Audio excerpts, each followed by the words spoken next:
2019년 마지막 북한이 궁금해 오늘도 연말 특집으로 준비했습니다. 네, 지난 시간에 이어서 2019년의 북한을 한눈에 볼 수 있는 시간 마련했는데요. 오늘도 기대해 주시고요.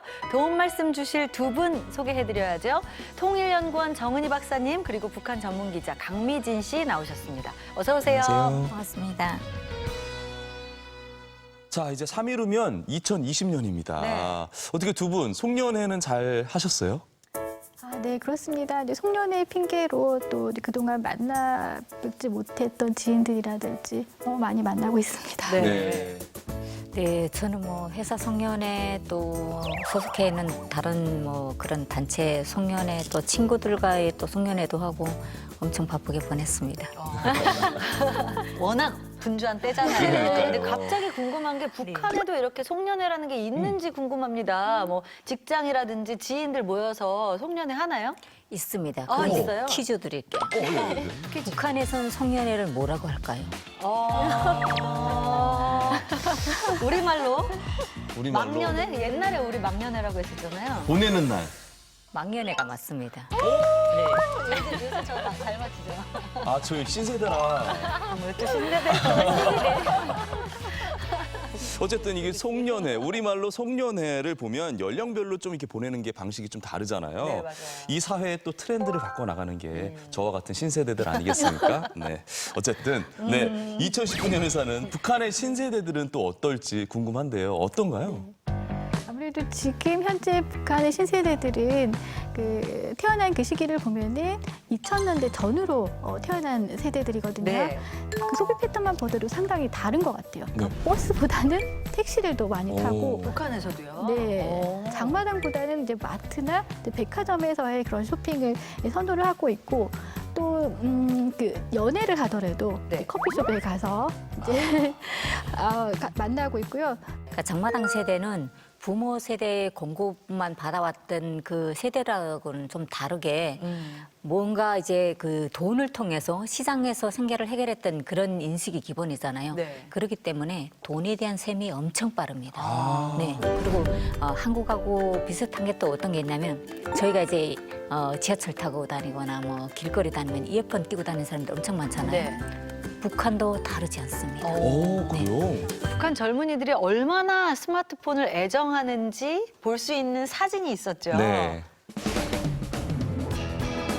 백두산 답사 행군을 하는 젊은이들의 모습인데요.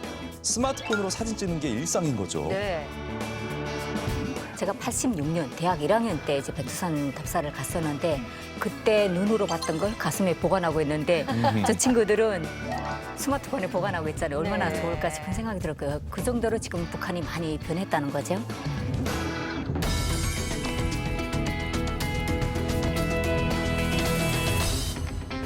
네, 북한에서 생산되는 스마트폰 종류는 평양, 아리랑, 진달래, 푸른 하늘 등으로 알려져 있는데요. 그래서 저희가 북한의 최신 스마트폰을 입수해서 리뷰해 보기도 했습니다. 평양 2425 손전화기라고 쓰여 있습니다. 이 스마트폰은요, 지금 바로 개봉을 해보도록 하겠습니다. 떨립니다. 네, 올해 초에 나온 평양 2425라는 북한의 스마트폰이었죠. 디자인을 보면 우리가 비슷했고 주소로 번호판, 통보문, 바로 문자 메시지죠. 그리고 북한 스마트폰에만 있는 체제 선전용 앱, 백두산 총서, 광명도서가 있고요. 다양한 언어 사전이 있는데요. 영어 사전도 탑재돼 있고요. 네, 그리고 재미있는 게 이 자료봉사 2.0. 이 앱스토어 개념이 이제 등장을 했는데 북한에서 이제 그 모바일 결제 그 울림이라고 하는 모바일 결제 시스템이 도입이 됐습니다. 이런 앱을 통해서 다운로드 받고 바로 결제를 할 수 있게 그리고 자동으로 그 어떤 거를 다운 받았는지는 이제 다 기록이 되는 거죠. 직접 사진 촬영도 해봤는데 굉장히 선명하게 나오더라고요. 네, 그리고 북한 신세대들을 위한 와이파이 서비스가 평양에 국한되긴 했지만 시작이 됐다는 소식 전해드렸었는데요. 이제는 이 미래망에 가입하고부터는 그런 장소나 시간의 제한을 전혀 받지 않게 됐습니다. 순간에 내리 족제를 할 수 있습니다. 그래서 그렇게 받은 자료들을 뽀스칸이라거나 또는 시간이 날 때 아무 때나 볼 수 있고 정말 좋습니다. 네, 그래서 그런지 올해 들어서 북한의 최신 스마트폰, 뭐 북한말로 지능형 손전화기라고 부르잖아요. 이게 더 자주 나온 것 같아요. 네, 맞습니다. 특히 이제 북한에도 이제 폰이 막대폰이라고 하는 우리가 말하는 그 폴더폰이 있고요. 또 스마트폰이 있는데 이제 젊은 층 같은 경우는 압도적으로 이제 스마트폰 사용의 비중이 상당히 높은데 근데 사실 젊은 층 하면은 예전에 북한에서는 유행이라는 그런 개념이 서지 않았는데 최근에는 이제 유행이라는 또 개념이 이제 쓰면서 그래서 얼마나 많이 빠르게 신상품 내놓느냐 따라서 또 매출이 달라집니다. 네. 이렇게 북한 젊은 세대들이 스마트폰을 많이 사용하면서 생활 패턴에도 좀 변화가 있을 것 같거든요. 어떤가요? 네, 맞습니다.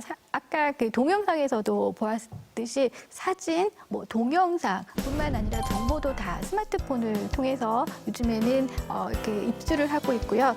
또 그것뿐만이 아니라 이제 스마트폰을 통해서 송금도 가능하고 또 온라인 쇼핑도 이제 최근에는 조금씩 이제 시작을 하고 있다라고 합니다. 인터넷 상거래도 되고 있는 것 그렇지. 같고요. 이렇게 되다 보면은 의식이나 가치관에도 정말 변화가 크게 올 것 같거든요. 사실 우리나라 얘기 잠깐 하면은 네. 초등학생들 선호 직업 네. 조사해 보니까 일단 의사가 되겠다, 또 변호사가 되겠다, 뭐 이렇게 얘기를 했었는데 요즘에는 크리에이터가 되겠다, 프로게이머가 되겠다 이렇게 크게 변화를 하잖아요. 북한 젊은이들 사이에서도 선호 직업에 대한 변화가 있죠.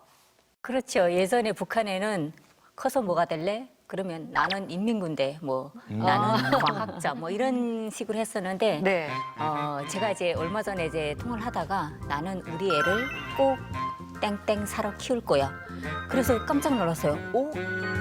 뭐예요? 뭐 검사도 아니고 땡땡사? 요리사 아니에요? 뭐지? 요리사도 아니에요. 아니에요?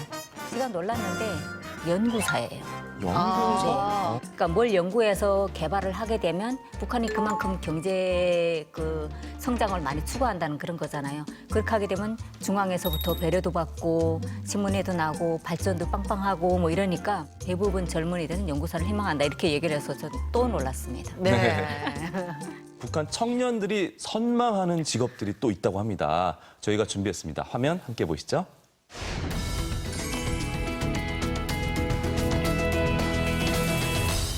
이철현 학생을 구조한 후 다리기동 기초토구에 있는 5명의 학생들에 위한 구출 작업이 연이어 진행됐다고 합니다. 북한 청년들이 선망하는 직업, 바로 보안원이었죠. 우리로 치면 경찰인 거죠. 그러면 보안원이 되려면 어떻게 해야 하는 건가요? 고등학교 졸업생 중에 인민군대 초모생을 뽑고 네. 철도 초모생을 뽑고 그중에 정말 국소수를 보안 초모를 뽑습니다. 보안 초모에 당선이 되게 되면 보안 훈련소에서 신병 훈련을 마치고 각 이제 분소에 배치가 되는데요. 그러면 이제 그때부터 보안은 생활이 시작이 되는 거죠. 자, 그리고 선호하는 직업은 바로 철도원이었습니다. 이게 굉장히 의외였는데요.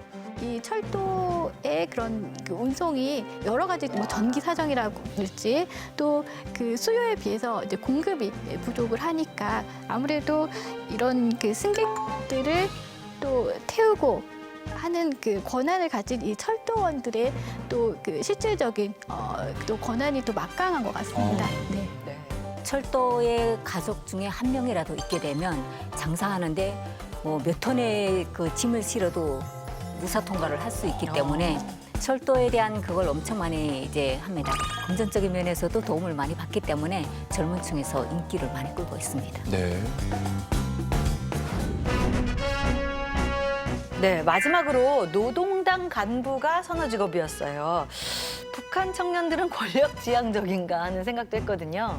이제 북한 같은 경우는 이제 그 공식 부분에서가 아니라 비공식적인 부분에서의 그런 시장화가 더욱더 활성화되고 있고 그러다 보면은 이제 그 관료들과의 그런 결탁이 이제 중요한 요인이 되기 때문에 어떻게 보면은 이제 직접적으로 뭐 장사를 하거나 그렇지 않아도 권력만을 갖고 있어도 이런 부분의 차별을 통해서 돈을 벌 수 있기 때문에 선호하는 직업이지 않을까 싶습니다. 이 노동당 간부가 되려면 일단은 대학을 졸업해야 된다라고 들었거든요. 그러다 보니까 이 어려서부터 소위 말하는 조기 교육 때문에 과외도 좀 많이 한다고 들었거든요. 실제로 그런가요? 그렇죠. 이제 한국만큼은 아니더라도 외국어가 필수가 됐어요. 그러다 보니까 자녀들을 외국어를 배우려는 그런 그 학원 같은 건 없으니까 개인 교사를 통해서 이제 과외를 하고요.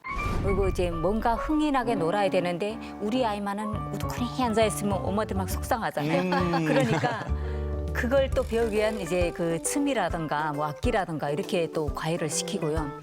그만큼 과외로 발전을 하려는 그런 세대들이 지금 세대인 것 같습니다. 와, 아이들이 성장해서 사회생활 할 때까지 옆에서 막 머물면서 다 해주는 거를 헬리콥터맘이라고 하잖아요. 근데 북한에도 이런 엄마들이 헬리콥터맘 같은 엄마들이 있습니까? 네, 북한에서도 이제 치맛바람이라는 게 어떻게 보면은 그 시장과 함께 상당히 이제 하나의 붐이라고 이제 할 수가 있는데요. 네. 그 북한에서 제가 그 가계 소비 조사를 좀 해봤습니다. 그래서 어떤 부분에 대한 소비가 많이 일어나는가라고 봤을 때, 한 10년 전에는 뭐 한 달에 $50 정도면 뭐 한 4인 가족이 살 수 있다라고 했는데 지금은 적어도 한 $100, $200. 왜냐하면 이제 과외비로서 한 적어도 $100 정도는 또 소비해야 된다고 하더라고요. 네.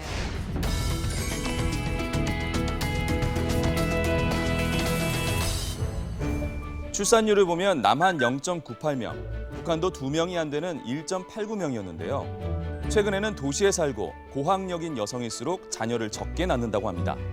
북한도 어떻게 보면은 시장화가 진행이 되면서 다양하게 또 늘어야 될 그런 또 삶의 부분도 많이 늘어난 것 같아요. 또 이제 사회에 진출을 하면서 경제적인 또 활동을 하다 보니까 또 그만큼 해야 될 일도 많고 또 그런 측면들이 많이 작용을 하고 있는 것 같습니다. 네, 사실 저도 이 부분이 공감하는 게 저도 이제 집에서 난리거든요. 결혼 빨리 해라. 마찬가지로 북한도 갈수록 결혼 연령이 이렇게 계속 늦어지고 있다는 거잖아요. 네. 지금은 여성들이 28도 결혼 안 한 여성들이 엄청 많다는 거예요. 네. 네. 그리고 예전과 달리 좀 준비를 해야 되는 혼수품들이 좀 늘어나면서 결혼을 좀 주저하는 그런 대상들도 좀 있다고 합니다. 네. 네, 사실 하루하루가 굉장히 빨리 변하고 있기 때문에 우리나라도 마찬가지지만 북한도 굉장히 빠르게 변할 거라고 생각이 되거든요. 그렇죠. 어떤 방향으로 변했으면 좋은지 한마디씩만 부탁드릴게요. 저는 이제 북한 사회가 좀 변하면서 모든 게 변했잖아요. 결혼 문화도 변했고 또 젊은 청년들이 어떤 그 전자기기 선호라든가 뭐 생활 패턴이 변했기 때문에 북한 사회 시스템이 조금 좀 바뀌어야 되지 않을까 싶어요. 북한이 새해에는 좀 더 주민들을 보듬거나 아니면 주민들이 좋아하는 시책을 좀 제시를 하거나 이런 쪽으로 좀 변해갔으면 좋겠다는 바람이 있습니다. 네. 최근 북한 10년 동안의 변화를 보면은요, 우리가 생각하는 것보다 상당히 많은 변화를 하고 있는 것 같고요. 네. 그래서 2020년도에 바라는 게 있다면 북한이 좀 더 이제 과감하게 문을 열고 마음을 좀 활짝 열고 우리와 또 대화할 수 있는 그런 좀 계기를 좀 마련해줬으면 좋겠습니다. 네. 네, 지난주에 이어서 오늘까지 2019년 북한이 궁금해를 마무리해봤습니다. 네, 2019년 한 해 동안 북한을 엄청나게 궁금해했거든요. 네. 이거요, 내년에도 더 궁금해할 것 같아서 네. 저희가 더 좋은 소식 가지고 2020년도에 찾아뵙겠습니다. 네. 자, 오늘도 도움 말씀 주신 두 분 고맙습니다.